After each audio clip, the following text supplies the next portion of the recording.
We must tell you, before anything else, exactly how bad it was. At 31 years old, Eliza Rourke stood on the porch of the only home she had known as a married woman with a single carpetbag at her feet because her husband's brother had told her, in front of the hired men, that a widow with no children of her own blood had no true claim on Rourke land. His name was Cassius Rourke, and he said it plainly, without cruelty in his voice, which somehow made it crueler still. All Eliza had left in the world was $14 sewn into the lining of her coat, a mother 3 months in her grave, and a single scrap of paper the county clerk had mailed her. Notice that a forgotten strip of mountain ground called Journey's Notch, willed to her by that same mother, would revert to the territory unless someone paid $6.30 in back taxes by the first frost. Everyone in Cinder Creek, Montana Territory, said only a fool or a desperate woman would spend her last coin redeeming a worthless notch of rock nobody had grazed cattle on in 20 years.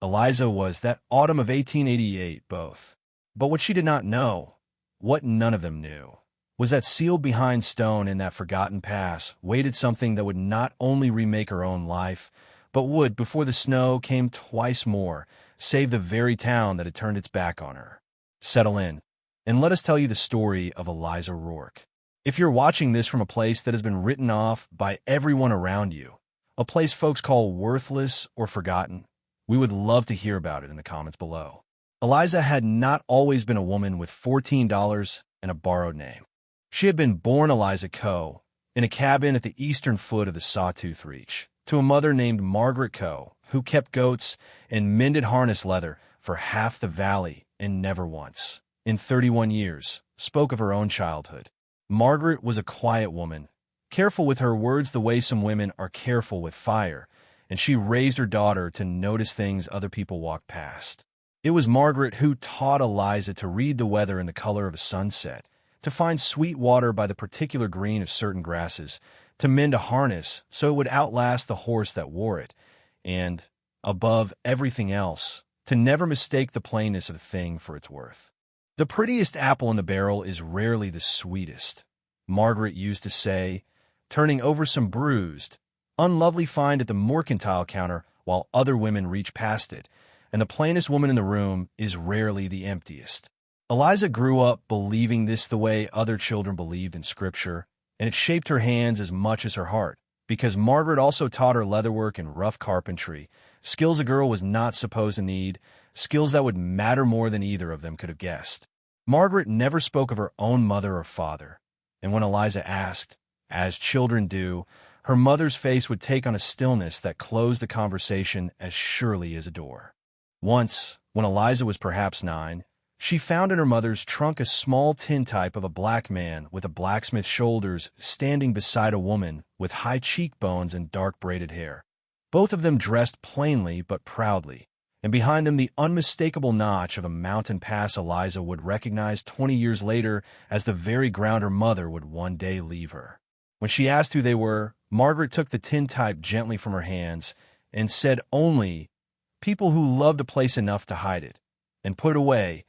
And Eliza, being a child raised to respect her mother's silences, did not ask again for many years. She married Thomas Rourke when she was 23, a good, gentle man with cattle and grass, and a brother named Cassius, who never much like that Thomas, had chosen a co-girl with no family name anyone in the valley could place. Eliza came to the Rourke ranch a good wife by any honest measure. She doctored sick calves through the night. She stretched a lean larder through 2 hard winters. She mended fence and harness and roof alike with her own 2 hands when money for hired help ran short. And she loved Thomas Rourke the way people love a person they had chosen rather than merely accepted. They had no children in 8 years of marriage, a grief Eliza carried privately, and Thomas never once held against her, though his brother Cassius counted it, silently, as evidence of something lacking. When Thomas caught a chill driving cattle through a late blizzard in the spring of 1888, and the chill turned to fever,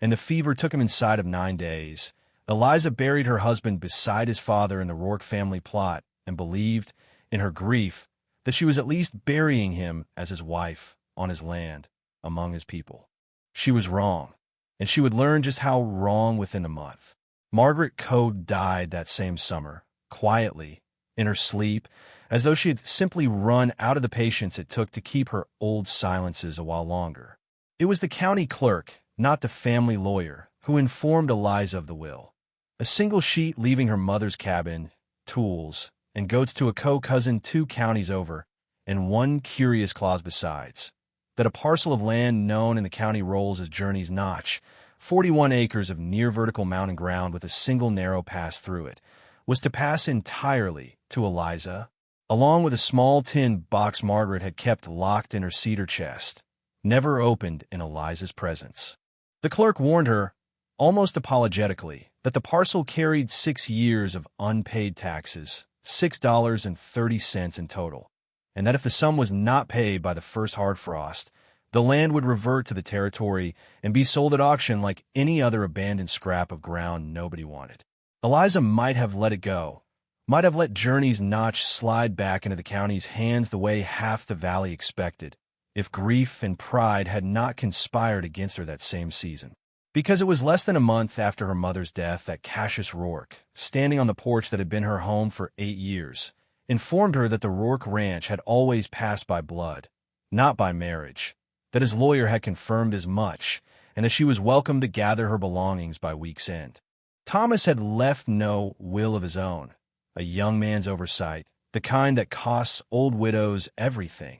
and Montana territory law in 1888 offered a childless widow precious little protection against a husband's blood kin who wished her gone. The hired men would not meet her eyes as she packed. The cook, a kind woman named Odessa Frey, who had fed Eliza for 8 years, pressed a jar of preserves and $2 in her hands at the gate and whispered that it was a shameful thing, what Cassius was doing, but shameful things happen to widows every season in that country, and nobody with power to stop it ever seemed inclined to try. So it was that Eliza Rourke arrived in the town of Cinder Creek that October with $14 sewn in her coat lining, a small locked tin box she had not yet found the courage to open, and a county notice about a worthless mountain pass that everyone told her to forget. She took a room above the seamstress's shop for 50 cents a week, the cheapest lodging in town, and she sat one evening at the small table by the window and finally broke the lock on her mother's tin box with a hairpin,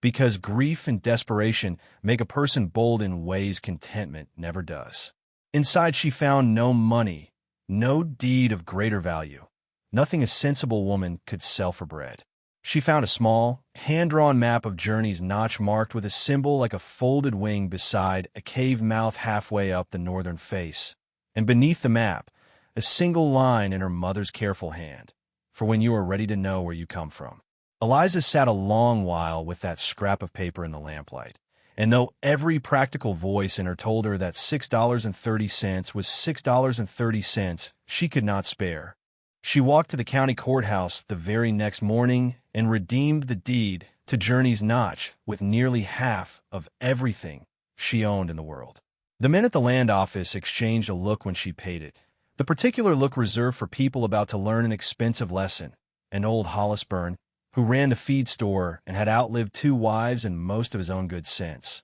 told her plainly on her way out that she'd have done better throwing that money down the well, on account of Journey's Notch being nothing but rock and rattlesnakes since before his own father's time. Eliza thanked him for his opinion, tucked the deed and the map into her coat, and walked the 11 miles out to the Notch alone that same afternoon, because she had nowhere else in the world that was truly hers, and because her mother had never once been foolish, whatever plainer sense the world seemed to think. The pass itself was a narrow throat of gray stone rising steep on either side, choked with chokecherry and old man's beard lichen, the kind of ground a cattleman would ride past without a second glance, and a homesteader would never think to file on. Eliza climbed the northern face as the map instructed, past a dry wash and a stand of stunted pine, until the rock folded in on itself in a way that from any distance looked like solid mountain. And there, exactly where the folded wing symbol promised, she found a cave mouth no wider than a wagon door,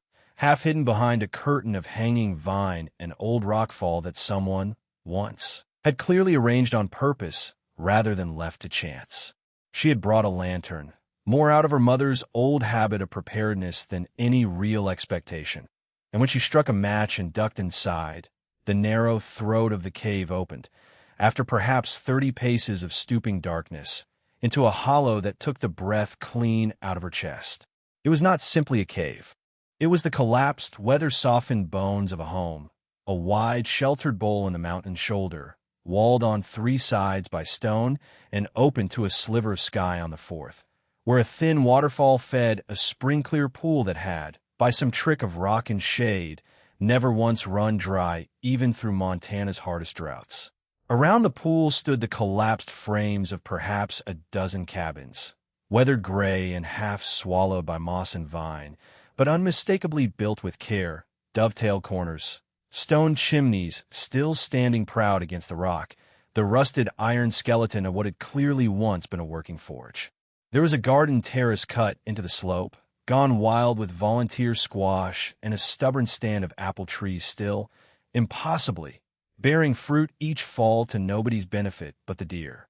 It was, Eliza understood with a slow, spreading wonder, a hidden settlement, a home no map in the county courthouse had ever marked, tucked so completely inside the folded stone that a person could ride the pass below 100 times and never guess it existed. She did not sleep that night, not from fear, but from the particular electric wakefulness of a woman standing at the edge of a mystery too large to hold all at once. She returned to town only for supplies, telling no one what she had found. And over the following 2 weeks, she went back to the hollow again and again, clearing brush from the old cabin frames, and it was in the collapsed remains of the largest structure, the one nearest the forge, that she found the iron strongbox wedged beneath a fallen hearthstone, its lock long rusted through, its contents wrapped in oilcloth that had somehow kept the damp mostly at bay. Inside was a ledger, its leather cover softened with age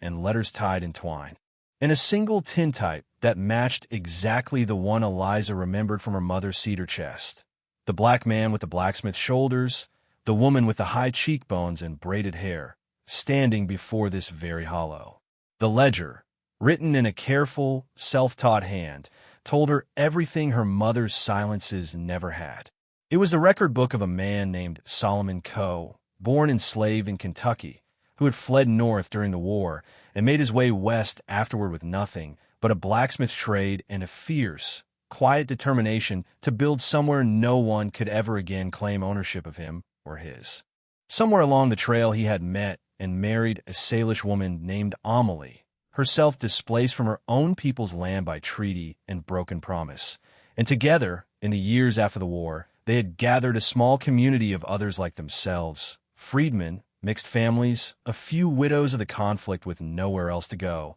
and led them into this hidden fold of the Sawtooth Reach precisely because it appeared on no survey, no railroad map, no government ledger at all. They had built here in secret for nearly a decade, trading quietly with Cinder Creek under invented names, growing food, forging tools, keeping alive a kind of freedom the country outside had not yet learned to grant them openly. The ledger's later pages grew harder to read, not from age, but from grief. In the winter of 1869, diphtheria came through the hollow, as it came through so many isolated settlements that hard year, and within 6 weeks, it had taken 9 of the 18 souls who called the place home, including the final entries made clear Solomon Coe himself. The survivors, Amelie among them, scattered, some to Cinder Creek under assumed names, some further west, unable to bear the hollow silence after so much loss, and unwilling, still, to risk the outside world learning what safety they had built and why they had needed to hide it so completely.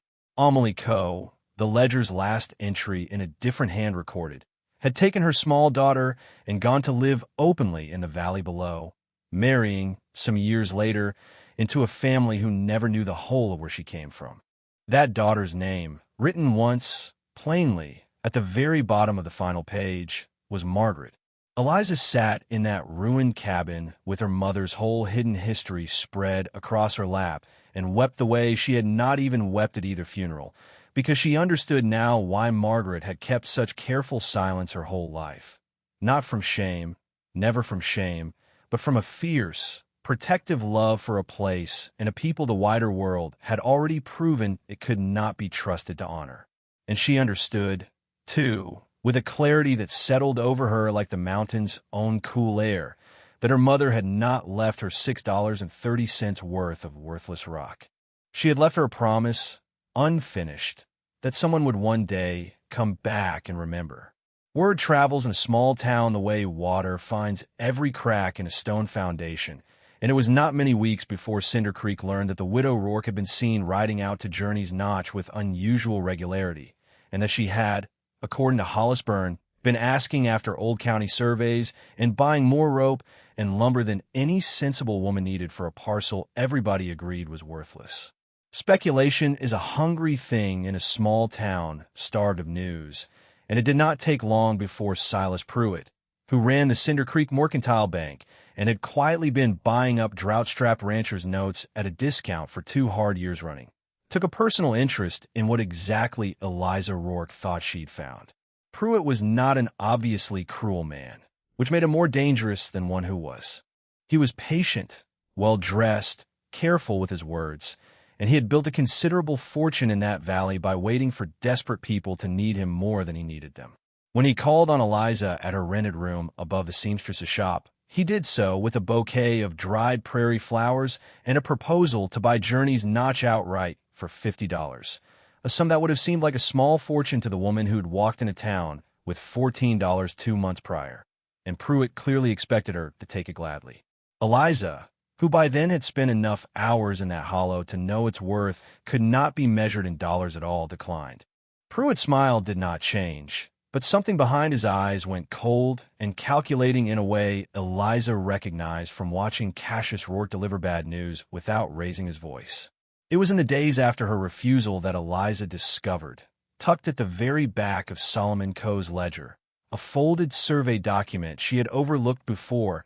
an original territorial land claim, dated 1867, filed by Solomon Coe for the very ground the hollow sat upon, along with a neighboring stretch of well-watered bottomland that, the ledger's margin notes made clear, Solomon had intended as farmland for the settlement's future. That claim, properly and legally filed, had never been formally contested nor rescinded. It had simply been quietly absorbed, some years after the diphtheria scattered the community, into the growing landholdings of one Josiah Pruitt, Silas Pruitt's own father,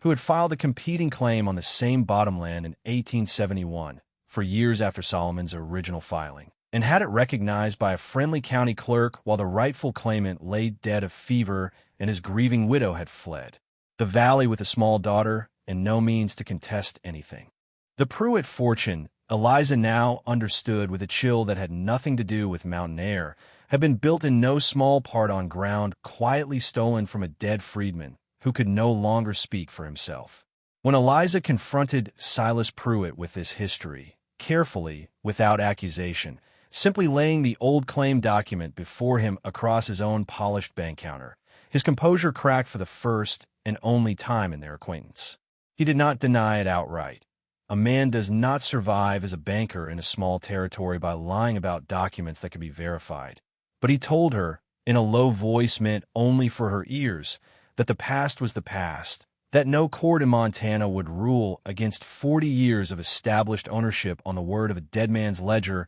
and a scattered widow's daughter, and that she would do well to take his $50 and be grateful for it, because a woman alone, with no husband and no family, named the county respected, had very little standing to fight the Cinder Creek Mercantile Bank over anything at all. He was not entirely wrong about the law, and both of them knew it. But Cinder Creek that winter was suffering something Silas Pruitt's ledgers could not solve, whatever else they could accomplish. The valley had endured its second dry summer running. The creek that gave the town its name reduced to a trickle a child could step across. And half the ranchers who owed Pruitt's bank money were facing a winter with wells gone brackish and stock ponds cracked to mud. It was old Odessa Frey, of all people, the Rourke ranch cook who had once pressed $2 into Eliza's hand at the gate, who first suggested, over a chance meeting at the Mercantile, that if there truly was a spring up in that notch that never ran dry, even in drought, as rumor now claimed, the town had more use for it than any single woman's private claim, and more use for it, too. Then for whatever Silas Pruitt intended to do with the bottomland, he was so anxious nobody examined too closely. Eliza thought long on that conversation, and on her mother's old lesson about the sweetness hidden in the plainest, most overlooked things, and she came to understand that the true worth of what she had inherited was never going to be silver or gold or Pruitt's $50. It was water in a valley dying of thirst. It was truth in a town that had quietly let one family's fortune grow from another family's grief. And it was a chance, at last, to bring her mother's hidden home back into the light on her own terms, rather than have it swallowed a second time by men who mistook silence for absence of a claim. She called a meeting at the Cinder Creek Grange Hall on a bitter December evening, and though half the town came expecting to hear the widow Rourke explain some foolish notion about Rattlesnake Rock, she instead laid before them Solomon Coe's ledger, the original 1867 claim, and a clear, careful accounting. With the help of a young circuit lawyer named Reuben Ashworth, she had ridden 2 days to consult, of exactly how the Pruitt family bottomland had come to be Pruitt land in the first place. She did not do it in anger, though anger would have been forgivable. She did it the way her mother had taught her to mend harness leather, plainly and thoroughly, so that the mended seam would hold longer than the original stitching. Silas Pruitt, seated near the back, went the color of ash as neighbor after neighbor turned to look at him, and Cassius Rourke, who had come only to see his former sister-in-law humiliated, found instead that the room's sympathy had shifted entirely away from him and toward the quiet, dignified woman standing at the front of the hall with proof in her hands instead of accusation in her voice. What Eliza proposed that night was not vengeance, though the law would likely have granted her a strong claim to contest Pruitt's bottomland outright had she chosen that path. Instead, she offered Cinder Creek a covenant. She would open Journey's Notch and its unfailing spring to the whole valley as shared grazing and water rights, formally surveyed and legally recorded so no single family, not the Pruitts, not the Rourkes, not even her own, could ever again quietly absorb it through someone else's grief. In exchange, she asked only that the town formally recognize, at long last, the original Coe claim and the settlement's history, and that a portion of the recovered bottomland be set aside, as Solomon Coe had always intended, for any family in the valley who found themselves, as she once had, with nowhere else to stand. Silas Pruitt, facing the certain prospect of a public land dispute that would expose his father's old fraud to every rancher whose note he held, agreed within the week to a quiet settlement that returned the disputed bottomland to Eliza's stewardship and paid a fair sum, moreover, in back compensation, not out of any sudden change of heart. We should be honest in saying, but because a banker's whole business depends on being trusted, and Silas Pruitt understood, better than most, the cost of losing that trust in a town small enough for everyone to know everyone's business by spring. Cassius Rourke received no such quiet mercy, though Eliza asked for none against him either. It was simply that a valley now aware of how one desperate widow had been treated by one grasping brother-in-law proved considerably less inclined to extend Cassius Rourke easy credit, easy neighborliness, or easy forgiveness the following 2 lean years, and Cassius, watching the woman he had turned out with a carpetbag become the very person the whole valley now turned to for fair judgment, found his own standing shrink in rough proportion to how hers had grown. Nobody drove him from his land, and nobody needed to. The valley simply remembered, the way valleys always eventually do, and remembering was justice enough. By the following autumn, Journey's Notch bore a new name on the county survey, one the clerk recorded formally and without a hint of the old dismissiveness in his voice. Coe's Hollow, its spring shared freely among the valley's ranches through the driest months, its old cabin frames rebuilt, one,